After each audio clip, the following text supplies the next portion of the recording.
Wow. That's really the one word to sum up this entire season of Invincible on Amazon. Amazon Prime, I guess if you want to be specific, but damn, that's definitely all I can say right off the bat.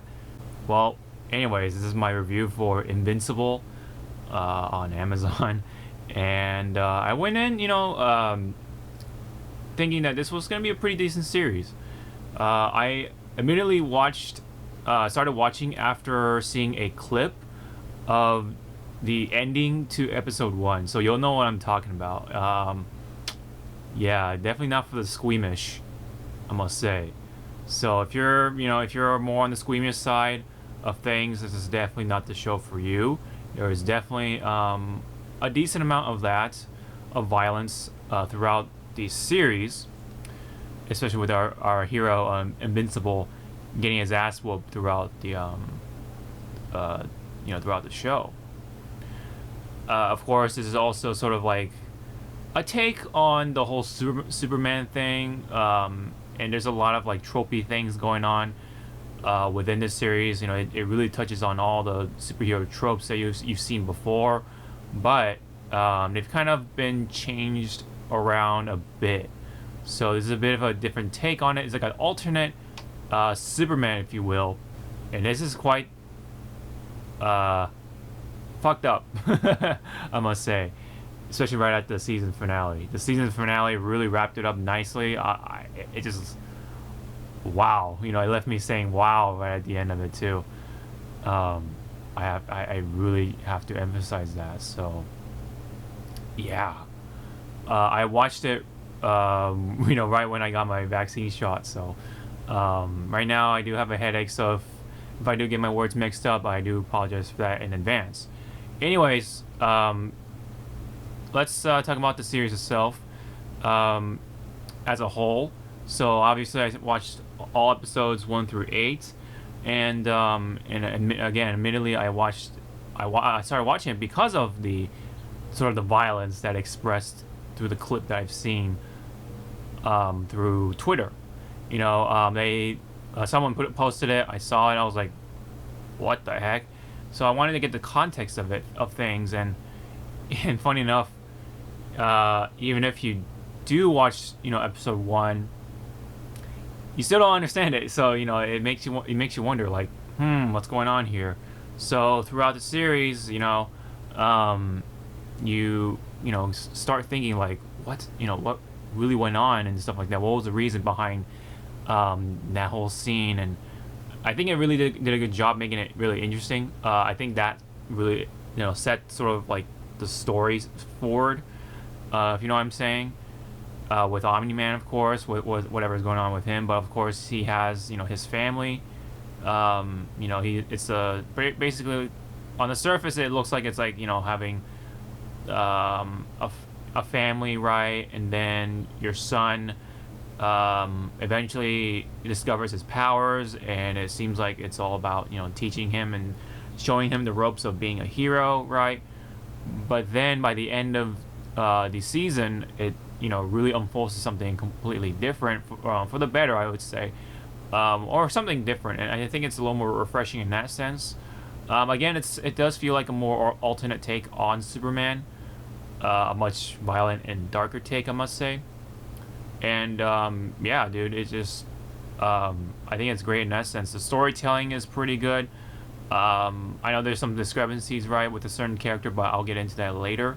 But right now, I think it holds a lot of potential for seasons 2 and 3, since they've already been renewed for those 2 more seasons, man. Unbelievable. Not just 1, but 2. So it really says something, right? They're really confident about this series, and I think they're right to be, because of how it turned out.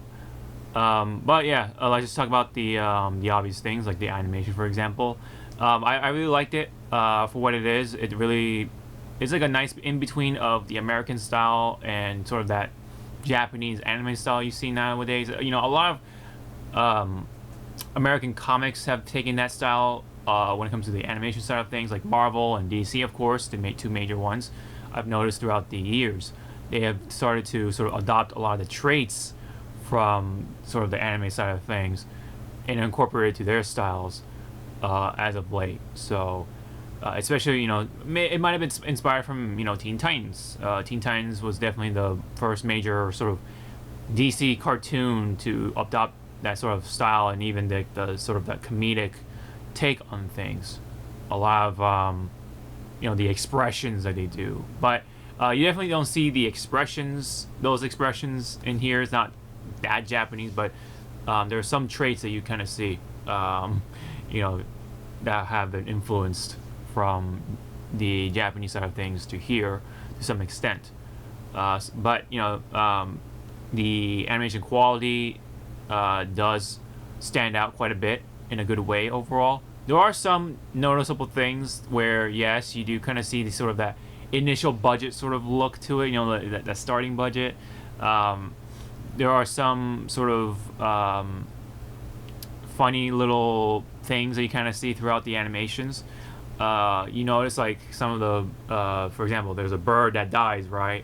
I'm not going to say where, but there's a bird that dies. That same exact bird is taken and multiplied by 100, so it makes it look like a lot of birds die, but it's like that same bird, so it's, the same things like that. You do kind of notice it where they do take some shortcuts, but those are for, the minor side of things, and there is some use of the CG, which can be somewhat jarring for some people, but I tolerated it. I was okay with it because the rest of the quality, the good qualities, definitely made up for like the storytelling and of course the voice acting.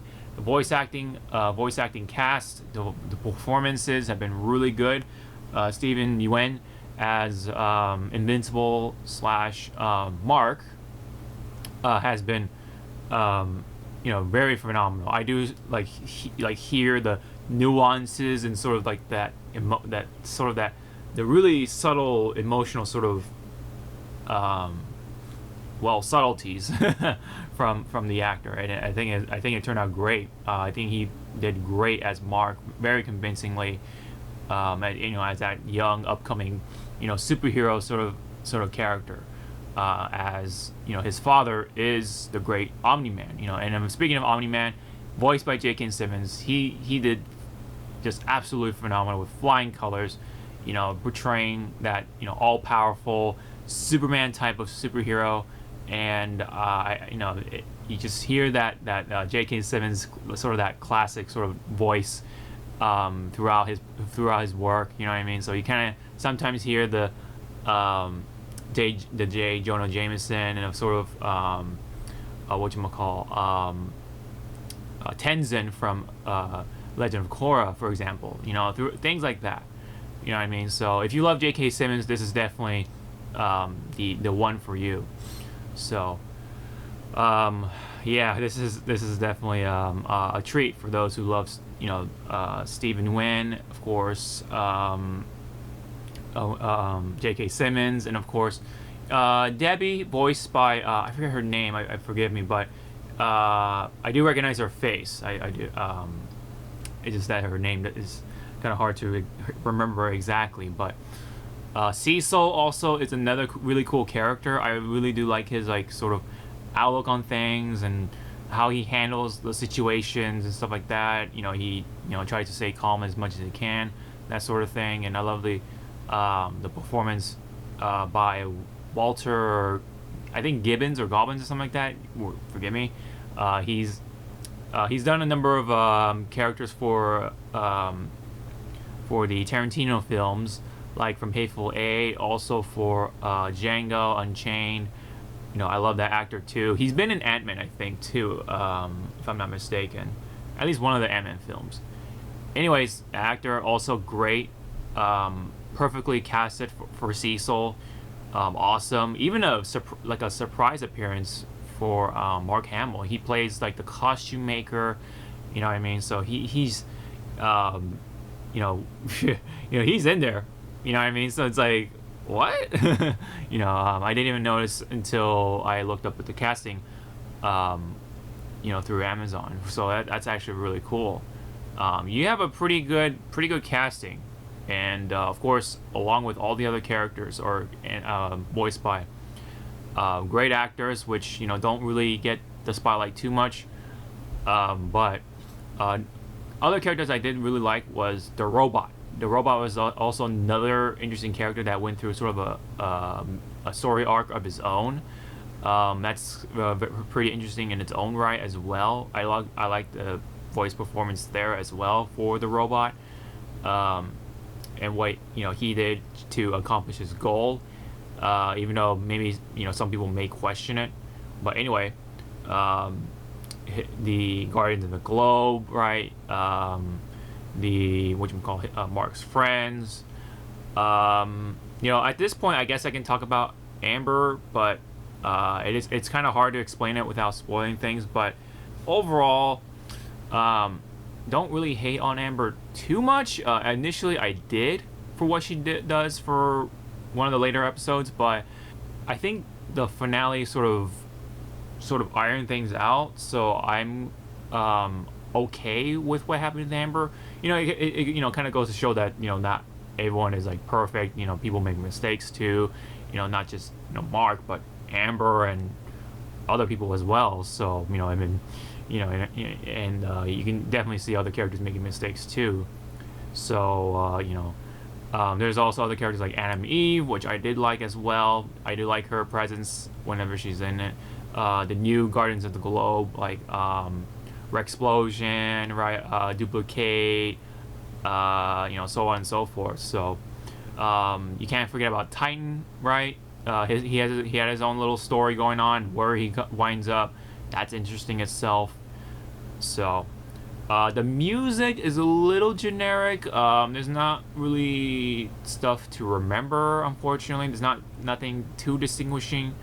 There's some copyrighted songs thrown in there that may be questionable as well, but I can ignore it. I mean, I guess that's something Amazon wants them to use, to really get it used out of the license or whatever, right? So kind of can forgive that, because it's not that bad, but there are better choices, let's just say, for a number of other songs.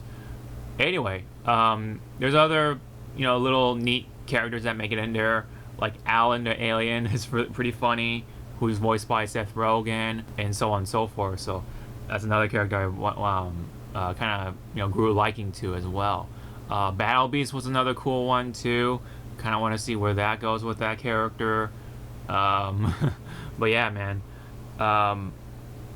it really nicely conveys superheroes, like the life of a superhero, especially with Mark and Nolan, of course, right? You have this upcoming newbie versus the all-time veteran who knows everything with about being a superhero, like the back of his hand sort of thing. And even his wife is like taking things not too seriously because he's been there many times and over, you know what I mean? So Nolan likes to just casually fly over to Italy and grab this really expensive wine for dinner, you know what I mean, and make it back in 6 minutes or something like that, that sort of thing. Very interesting overall, without spoiling things. But yeah, that season's finale was very, very unveiling, let's just say, very, very mind-blowing. And yeah, I guess the cons of this series is, one, Amber, and two, I guess it doesn't follow the comics too well, or there are some parts where it's obvious that the comics kind of deviate or something like that, which I have not read the comics myself, so I can't really say if those are a con for me as well. But I do appreciate when the material follows the animated series follows the original material. But I haven't read the original material myself, so I can't really say if that's a con or not. But it is a con for many other people. But really, otherwise, that's really all I can say without really spoiling things. Yeah, so But yes, very fascinating world. The people within it are also fascinating as well. Great characters who are backed by great actors. The storytelling is great. There are some tropey things about superheroes, sure, but you kind of like reminisce on it. At the same time, though, it does bring something some new in its own right. It's an alternate take on Superman, if you will. And by the end of it, you're gonna be blown away, one way or the other. So, of course, it is expressed through over-the-top violence. So if you are, again, squeamish, that may not be up your alley. I guess it is reminiscent to The Boys, which I have not checked out myself, but I should, according to my friend. So this is pretty much the non-spoiler part of things. So I'm going to be giving this series a solid 9 out of 10 as a whole. I think it's a really good series for something from Amazon. You know what I mean? For what it is, really. Which probably started out as a lower budget anime series, but there are whenever the stuff counts, those parts are well animated. The fight scenes are great. Invincible takes quite the beating. I will say that much. But anyways, that's all I can say. So it's a 9 out of 10. Highly recommended from me. And so I can pretty much go into the spoiler part of things. And so stay tuned.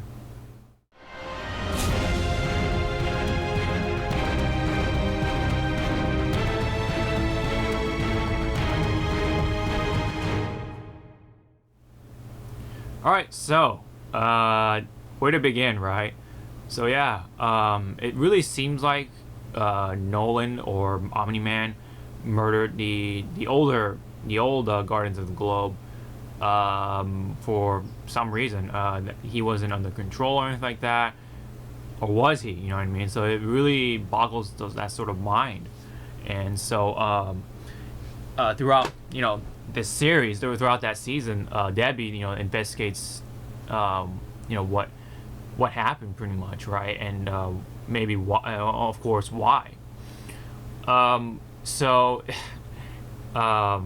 meanwhile, we have Omni-Man kind of training Mark, his son, to become this a good superhero someday, right?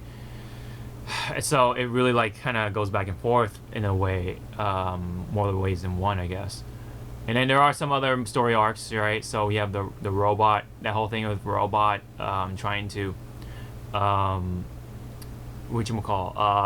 be on the same level with Monster Girl. Monster Girl is someone who is trapped in a body of a younger girl because her body reverts in age every time she uses her powers. So it's like a curse, to lightly put it, I guess.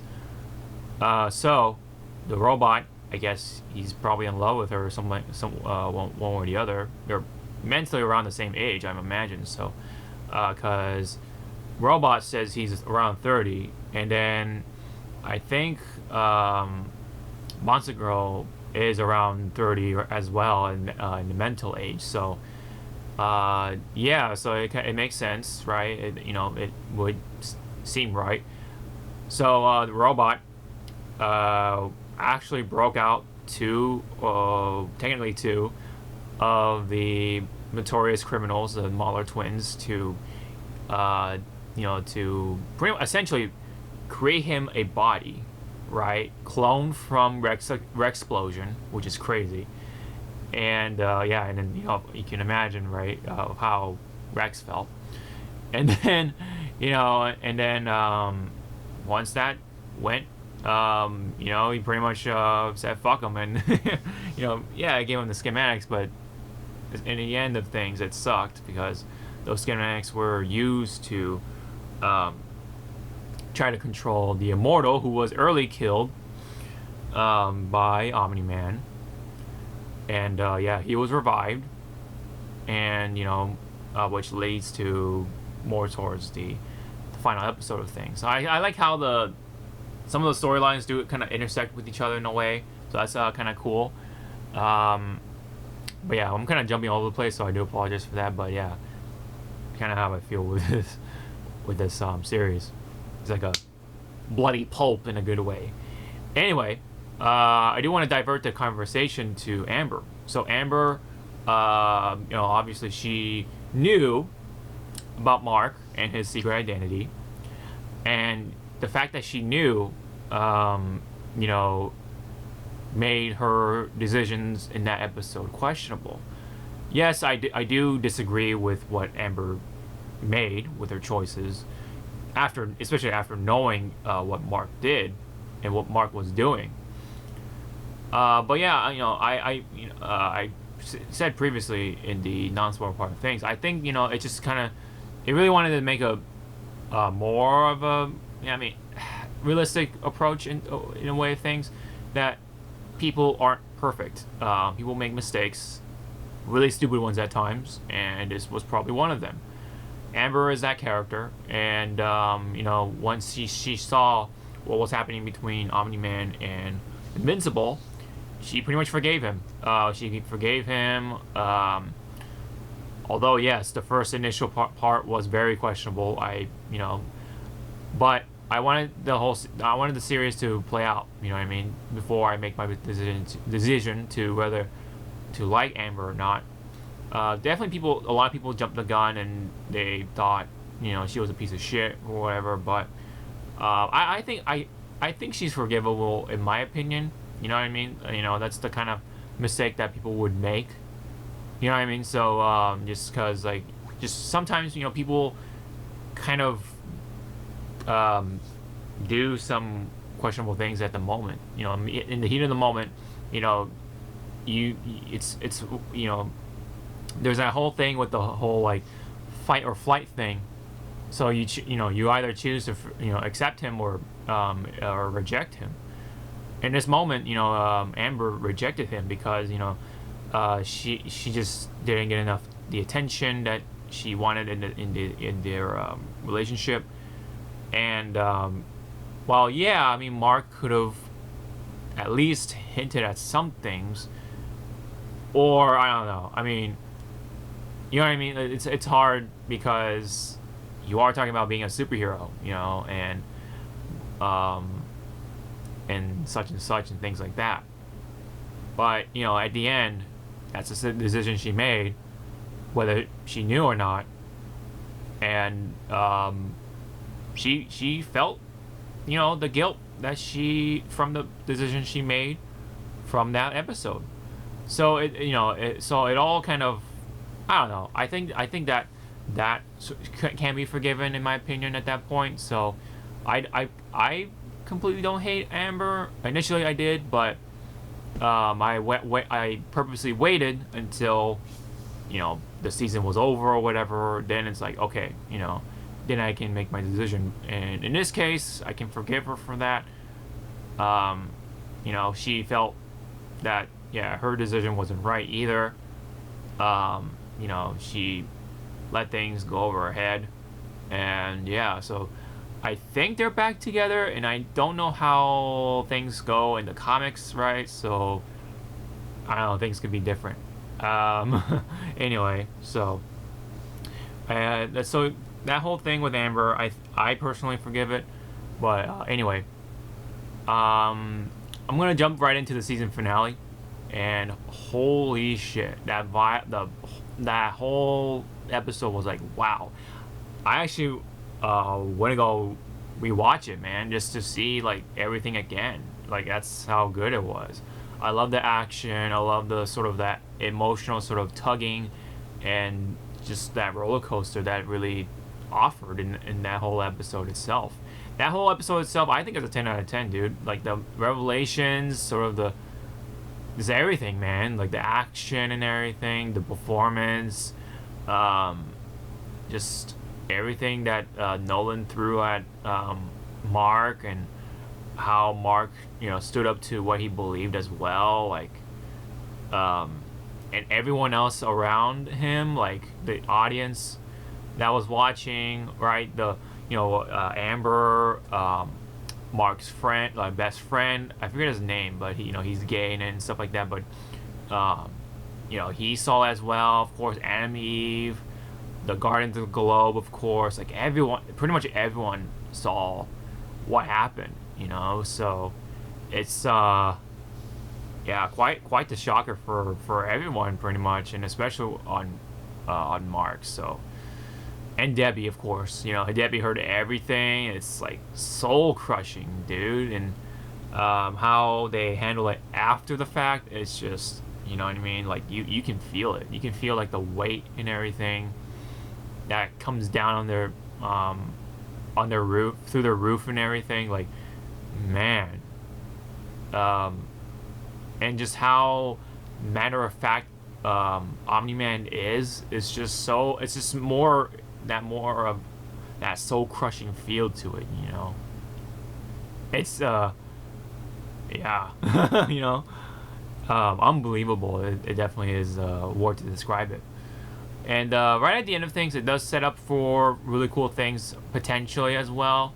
After Alan once again makes his appearance, and Mark sort of explains to him what happened, and he's like, "Wow, like weird," because these Viltrumites, they usually don't run away from their post. They don't abandon their post and just run away and stuff like that. They usually carry out their duties. They're relentless. They're just they're powerful. They're these powerful people that don't really give a shit. They want to add worlds to theirs, and they're that kind of people. But Omni-Man / Nolan, he's the first, I guess. So it does show interesting routes as to where this story can go. So I'm all the more excited for what's going to be happening for season 2 and 3. Even like Jesus, they're really confident in that show, and I do see and agree with that they're right to be so. So yeah, pretty much at the end of things, you come to realize that Nolan killed the Guardians of the Globe because they wanted to kill as much resistance for humanity as much they could. So that way, that when the time has come, Earth can be theirs to add to the Viltrumite Empire. So that's pretty much all there is to it. I mean, he didn't really explain it. Like, oh yeah, I killed these guys because blah blah blah. But he kind of he made it obvious without actually saying it. Which is kind of cool. So yeah. Dude, like the individual scenes, right? Like this whole city that got demolished, the train scene. Wow, that is super fucked up. To put your son through all that stuff, like literally through a train full of people. Like, man, and then like there was that one scene where after he like beat the shit out of his son, he remembers one thing about his son when he's in that the baseball game, and Nolan was like off from the benches and kind of far away from people, and of course Debbie notices that. So like Debbie tries to bring him back, right? Like, hey, this is your son's coming up, you're gonna miss it. And Nolan just like, I don't like being here, it's a waste of time, like what are we doing, you know what I mean? So Debbie tries to remind him like, hey, this is our son, like this is what we created, and he it's kind of like a reflection of you in a way, that sort of thing. And Nolan starts to sort of come around, and when Mark hits the home run hit, he starts to get excited himself too, and he was cheering on for Mark, and then once he made it through the home plate, they're all happy, and Mark was like, yeah, Dad, did you see me do that? And he's like, yeah, I did actually. It was awesome, So very heartfelt, heartwarming moment. And he starts to sort of now, even as a Viltrumite, he starts to sort of see what he's been doing, and now he's at conflict of of his loyalty versus his family or his son in particular. So that really creates a, that interesting sort of, those stakes are really interesting. The clash, you really see the clash within Nolan's heart. So that's why he just ran off. So yeah, he disappears for the show. And yeah, and of course the aftermath of it, like with his mom just breaking down in her bedroom, and Mark talking about it with his friends, right? They all kind of know it as well. It's kind of funny though, like with Adam Eve, it's like, even though her identity is very obvious, Mark's friend was just like, oh yeah, you're the one that multiplies and duplicates herself, right? But no, and then Ava's just like, no, that's duplicate. I'm Adam Eve, the one in the pink. Like, he's like, oh yeah, her, yeah, and then, or that's what Amber says. So yeah, I thought that was pretty funny. I just kind of like the butt of the joke in that moment. So even though she's like the potentially more powerful, right, than Mark right now in some ways, but yeah, I thought that was pretty funny. So, but yeah, overall, great story, great character so far. I like the storytelling, even though it is something we've seen over and over again in a way, especially with like Superman. But this is a different take on it, and I think it's a great way to do it. And I definitely cannot wait to see more from Amazon. So I'm all for it. I'm on that wagon, man. The Invincible wagon. I definitely do like it. So that's all I can say. So that's pretty much it for this video. Just wanted to kind of discuss about sort of the spoilers and stuff like that, and nuance and all that stuff. If you have any comments about Invincible, leave it down below. Be sure to put out a spoiler warning before you want to talk about some spoiler related things in the comments if you want to do that. And yeah, so don't forget to hit the like and subscribe button and all that fun stuff. And don't forget to check me out on all the other social media in the description. So anyways, this has been my review for Invincible on Amazon. And yeah, so non-spoilers and spoiler talk and all. So I'll be sure to talk about other things I do want to catch up on. So until then, I'll see you guys in the next video. Sean out.